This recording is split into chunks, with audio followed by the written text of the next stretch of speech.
Have you ever looked at your bank account at the end of the month and just thought, wait, where did it all go? It's a completely universal feeling, right? You got paid, you felt pretty good about it, and then somehow, seemingly overnight, the funds just vanished. I kind of like to call this the mystery of the disappearing money. It is incredibly frustrating, especially when you feel like you haven't even made any major purchases. But what if I told you that tracking down this missing money isn't about giving up everything you love? It's actually just about doing a little bit of strategic detective work. So welcome to This Explainer. I am so thrilled you're here today because we are absolutely going to crack this case wide open. To do it, we're using a fantastic framework directly from the Grade 12 Mathematics for Work and Everyday Life curriculum.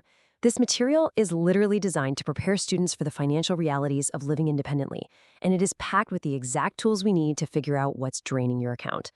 By treating your personal finances like a real investigation, we're going to uncover exactly where the leaks are and, more importantly, how to fix them.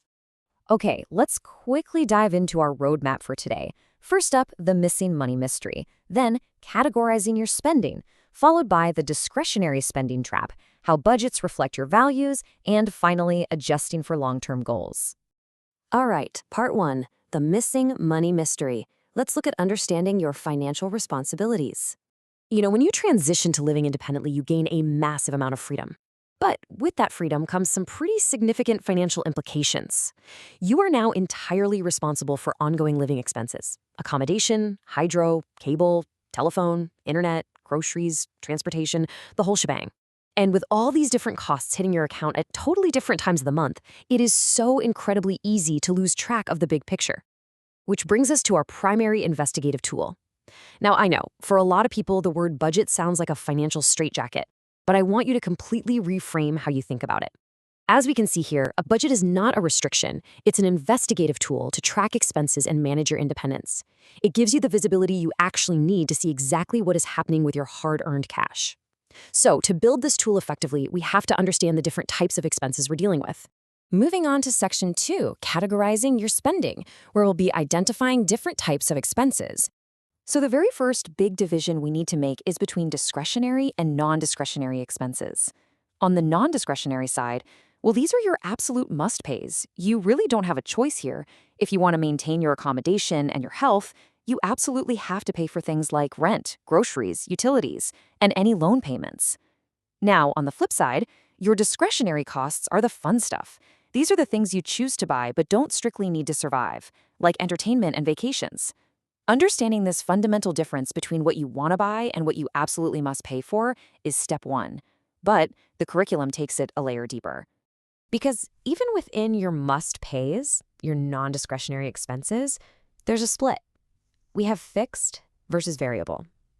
Fixed, non-discretionary costs stay exactly the same every single month. Think about your rent, your cable bill, or your car insurance. You know exactly what that number is going to be, right? But then look at the other side. Variable, non-discretionary. These are essentials for sure, but the actual cost changes from month to month. Groceries are a perfect example. You have to eat, but you might spend $200 one week and $300 the next.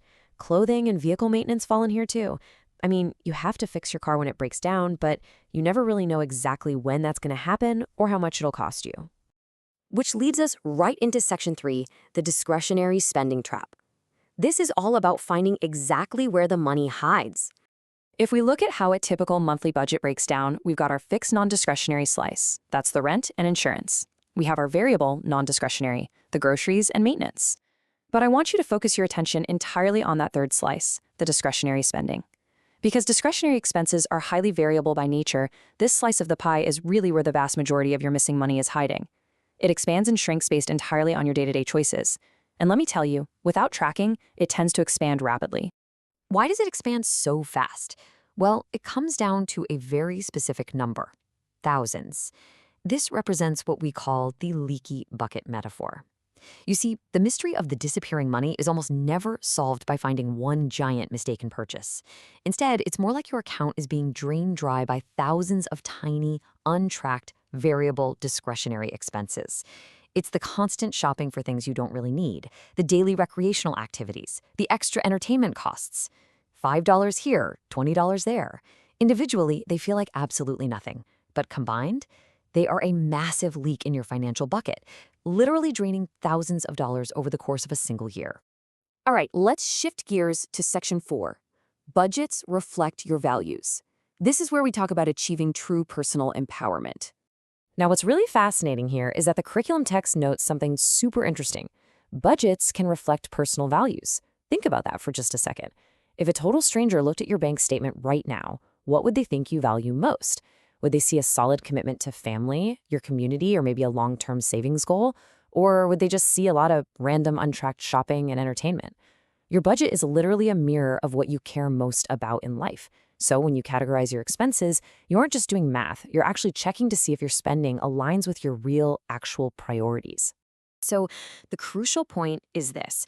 When you stop the leaks, you are not depriving yourself. You're actually funding what you truly value. By identifying those sneaky, variable, discretionary costs that don't really matter to you in the grand scheme of things, you can capture that missing money and redirect it toward your true passions. Whether that's saving for a major purchase, taking care of your family, or investing in a hobby that brings you genuine joy, getting a handle on your budget really just means taking control of your life's direction. And finally, Section 5, adjusting for long-term goals, making this an ongoing, successful process. This all builds a solid framework for long-term success. Step 1 is monitoring your circumstances. Look, life happens, right? Maybe you experience a loss of hours at work, you change jobs, or your personal responsibilities suddenly shift. Step 2 is to actively adjust your budget using a spreadsheet or budgeting software. If your income drops, well, you have to go right back to those categories we just discussed.